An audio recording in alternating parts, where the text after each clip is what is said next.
میرا پروردگار جانتا ہے کہ میں اس حال میں ہوں؟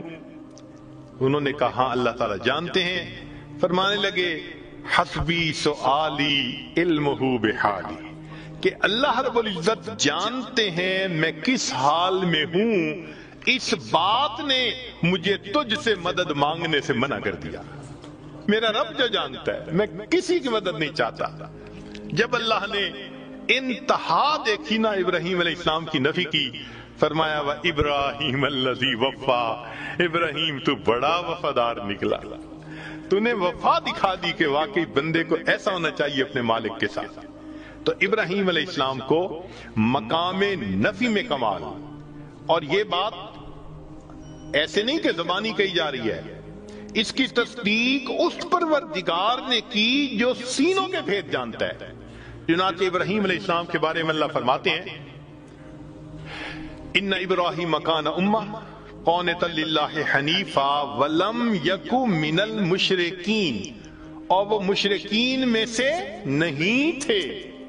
اللہ رب العزت کا کسی کے بارے میں کہہ دینا کہ ان میں شرک نہیں تھا، اس کو نفی کا کمال نہ کہیں تو اور کیا کہہ سکتے ہیں۔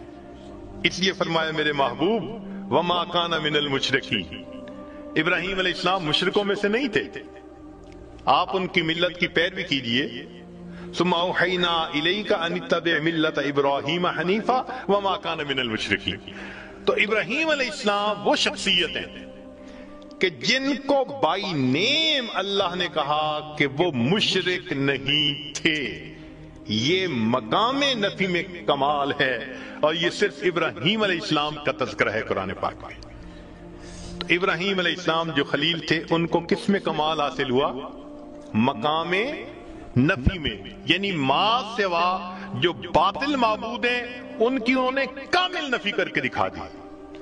اور اللہ کے محبوب صلی اللہ علیہ وسلم کا معاملہ وہ کچھ اور ہے، ان کو اللہ نے مقام نفی میں بھی کمال عطا فرمایا اور مقام اثبات میں بھی کمال عطا فرمایا۔ ذرا غور کیجئے گا، مقام نفی میں بھی کمال عطا فرمایا اور مقام اثبات میں بھی کمال عطا فرمایا۔ وہ کیسے؟ ہم اور آپ جتنے ہیں نا، ہمارا ایمان بن دیکھے، اب بن دیکھے اور دیکھے میں فرق تو ہوتا ہے نا۔ یہ تو نہیں نہ ہو سکتا کہ بھئی انسان دیکھ لے اور اس میں اس کو کوئی اضافہ محسوس نہ ہو۔ خود نبی علیہ السلام نے فرمایا کہ الشاہد یرا ما لا یرا الغائب، کہ غائب جو چیز نہیں دیکھ سکتا وہ دیکھنے والا دیکھ لیا کرتا ہے۔ ایک حدیث پاک میں نبی علیہ السلام نے فرمایا لیس الخبر کالمعائنۃ، دیکھنا اور ہے اور خبر کو ماننا اور ہے۔ ہمارا جتنا بھی ایمان پکا ہو، مگر مومن کا کامل جو ہوگا نا مقام، وہ جنت میں رویت باری تعالی پر منحصر ہے۔ جب دیکھیں گے تب کمال حاصل ہوگا۔ دنیا میں تو بس ایمان ہے جو ہم نے پکا کیا ہوا ہے، یہیں تک درجہ پا سکتے ہیں۔ تو اس بات کا کمال رویت باری تعالی پر منحصر ہے، اور اس دنیا میں جتنے انبیاء آئے سب کا ایمان غیب پہ تھا۔ ایک اللہ کے حبیب صلی اللہ علیہ وسلم ہی ایسے ہیں جنہیں اللہ نے دنیا میں معراج پہ بلا کے اپنا دیدار عطا فرما دیا۔ اس لیے نبی علیہ السلام کو اس بات میں بھی کمال حاصل ہو گیا۔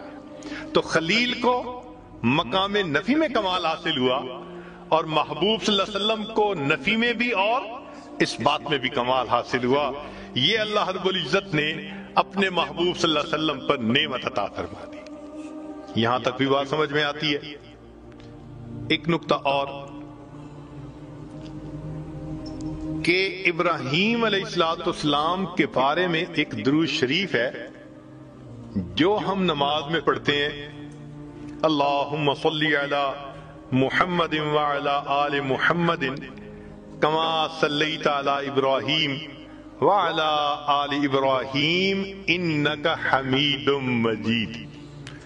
تو یہ درود شریف تو بتاتا ہے کہ کچھ تو نعمت ایسی تھی جو ابراہیم علیہ السلام پر اللہ نے عطا فرمائی، جس کو پانے کی تمنا اللہ کے محبوب صلی اللہ علیہ وسلم کے دل میں بھی تھی۔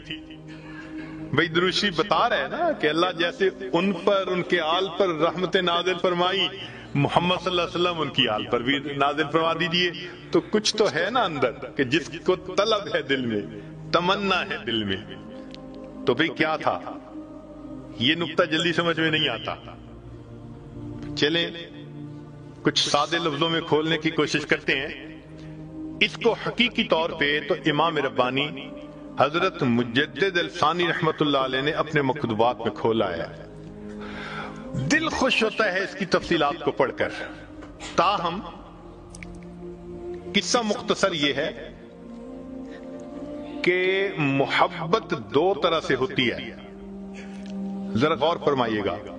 محبت دو طرح سے ہوتی ہے، ایک کو کہتے ہیں محبت ذاتی، کہ ذات سے محبت ہو، جیسے ماں کو بیٹے سے ہوتی ہے۔ اپنے بیٹے سے ہر ماں کو محبت، معذور ہو، کمزور ہو، شکل رنگ کا جیسا بھی ہو، ماں کو محبت ہے۔ یہ محبت ذاتی کہلائیں گے۔ اور ایک محبت صفاتی ہوتی ہے کہ صفات کی وجہ سے محبت کا ہونا۔ ہمیں بھی کوئی خوبصورت بیبی مل جائے، ہم اس کو پیار کرتے ہیں، محبت کا اظہار کرتے ہیں، کیوں؟ خوبصورت ہوتا ہے۔ اور جو بچہ لکھا پڑھا صفات والا ہو وہ سب کو اچھا لگتا ہے۔ تو معلوم ہوا کہ محبت کے دو انداز ہوتے ہیں، ایک انداز کو کیا کہتے ہیں؟ محبت ذاتی، اور دوسرے انداز کو کیا کہتے ہیں؟ محبت صفاتی۔ یہ دو الگ الگ انداز ہیں۔ اب ذرا غور کیجئے گا، اللہ رب العزت کو اپنے محبوب صلی اللہ علیہ وسلم سے بھی محبت تھی، مگر وہ محبوبیت ذاتی تھی، ذات سے محبت تھی۔ اللہ کو اپنے حبیب صلی اللہ علیہ وسلم تھے تو محبت ذاتی تھی نبی علیہ السلام سے، اور ابراہیم علیہ السلام سے بھی محبت تھی، مگر وہ محبت صفاتی تھی۔ وہ محبت کیا تھی؟ صفاتی تھی۔